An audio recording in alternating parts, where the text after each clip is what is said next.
Sundown towns were a dark chapter in American history. This is where African Americans and other minority groups were barred from residing or visiting after sunset. This practice, which persisted from the late 19th century to the mid-1960s, was a reflection of the deeply ingrained racism that pervaded American society during that era. More on Sundown Towns coming up.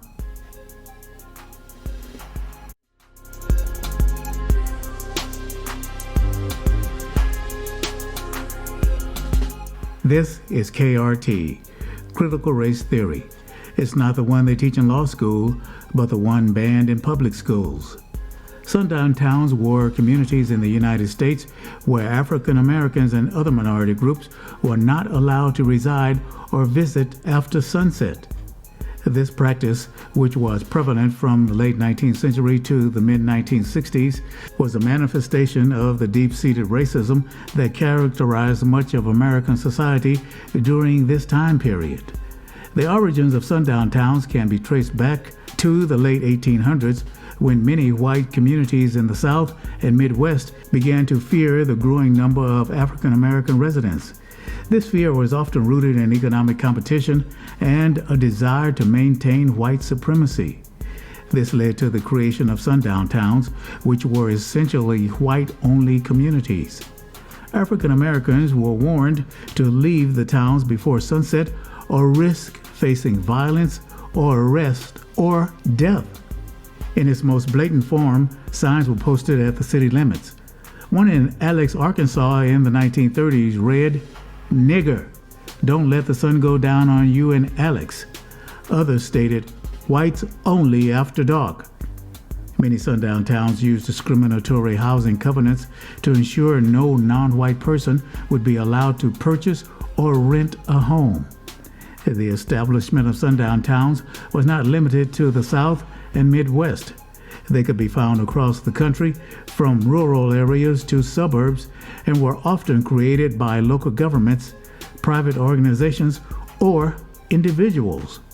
For example, in Chicago in 1921, the Chicago Real Estate Board voted unanimously to expel any member who rented or sold property on a white block to black people.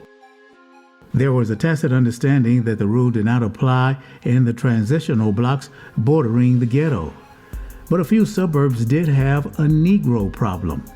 Evanston and Waukegan and Maywood, west of the city, had significant black populations, so they used covenants, especially in Maywood.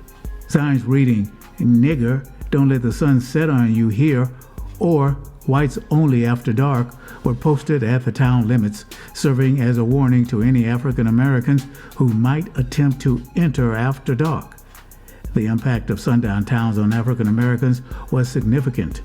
By limiting their ability to live and work in certain areas, sundown towns effectively restricted their access to education, employment, and other opportunities that contributed to the widespread poverty and racial inequality that still plagues our communities today. Oshkosh, Wisconsin was a sundown town where African Americans were not welcome to stay overnight. Those who challenged this custom put themselves at grave risk. In 1960, only 7 African Americans lived in Oshkosh. Oshkosh unions had an agreement with the town to keep blacks out of town. Additionally, the widespread use of sundown towns made it difficult for African Americans to build stable communities and participate fully in American society.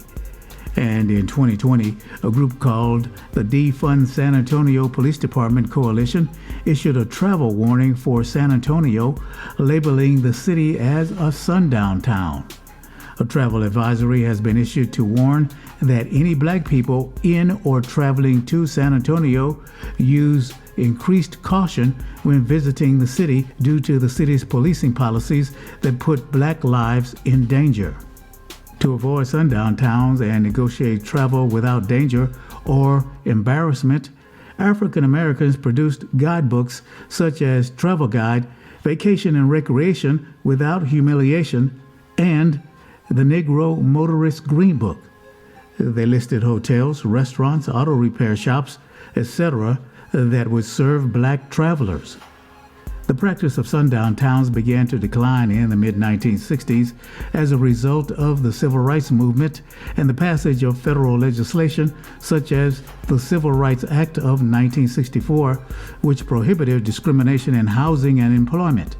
However, the legacy of sundown towns remains, and many African Americans continue to face racial discrimination and unequal treatment in housing and other areas of society.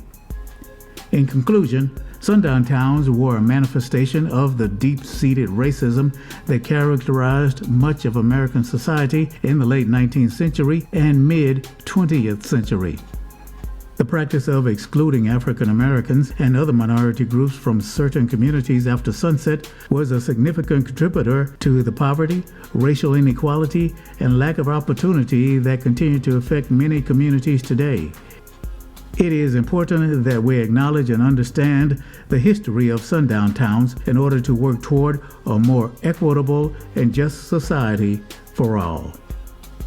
This has been Critical Race Theory. Thanks for checking in. Thanks for listening. Please like and subscribe and share this video with your friends and family. I'll see you next time.